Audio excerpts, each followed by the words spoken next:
আরে মহারথীরা প্রস্তুত হয়ে যাও নতুন একটি গেম খেলার জন্য। হ্যাঁ রাজুদা, আমরা সবাই প্রস্তুত আজকের এই গেমটি খেলার জন্য। যত বেশি পুঁতি তুলতে পারবে তত বেশি টাকার মালিক হতে পারবে। হ্যাঁ রাজুদা, আমি প্রথমে খেলছি। দেখো আমার পিছন দিয়ে কতগুলো পুঁতি একসাথে তুলে নেই, তুমি দেখলেই অবাক হয়ে যাবে। আরে না, অনেকগুলো তুলে নিয়েছি, নেমে যাই। আরে সাথী, তুমি একটু গুনে যাও আমার কতগুলো পুঁতি রয়েছে। আমি তো গুনতে পারবো না, 165 66টি। নেও চিঙ্কি, তুমি 166 টাকা জিতে নিয়েছো। এটি দিয়ে তো একটি চকলেট হবে। আরে এবার খেলছি স্মার্ট চম্পা। দেখা যাক চম্পা কি করতে পারে এই টায়ারটি দিয়ে। আরে না, চম্পা তো অনেকগুলো হয়তো পুঁতি তুলে নিচ্ছে। হ্যাঁ বন্ধুরা দেখো, চম্পা অনেকগুলো পুঁতি তুলে নিয়েছে। আরে চম্পা, তুমি অনেকগুলো তুলে নিয়েছো, এবার তুমি গুনে নাও। আরে তোমরা একটু সাহায্য করো আমাকে পুঁতি গুনতে, আমি তো অনেকগুলো তুলে নিয়েছি। 1 2 3 2327, 2328। হ্যাঁ চিঙ্কি দেখো, তুমি 2328টি টাকা জিতে নিয়েছো। আরে এবার খেলবে টিঙ্কি। দেখা যাক টিঙ্কি কি করতে পারে। টিঙ্কিতে একটি টেপ দিয়ে মোড়ানো বাটি পেয়ে গিয়েছে, আর এটাতে তো অনেকগুলো উঠেছে বন্ধুরা পুঁতি। হ্যাঁ টিঙ্কি, তুমি তোমার পুঁতিগুলো গুনে নাও। 1 2 3 3529টি। আরে টিঙ্কি নাও 3529টি পুঁতি। সে রয়েছে চম্পার ছোট ভাই। দেখা যাক কি করতে পারে। একটি বল পেয়েছে, সে তো অনেকগুলো পুঁতি তুলে নিচ্ছে। কয়টি পুঁতি তুলে নিল বন্ধুরা সেটি দেখার আগে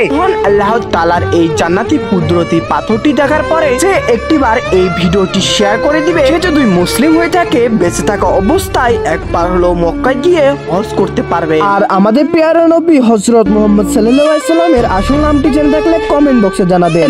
একজন মুসলিম ভাই ছাড়া এই নামটি কেউ বলতে পারবে না। আরে তুমি তোমার বলগুলোর সাথে পুঁতি লেগে থাকা পুঁতিগুলো গুনে নাও। 1 2 3 887 888। এই যে নাও তোমার 888টি গোল্ডের কয়েন।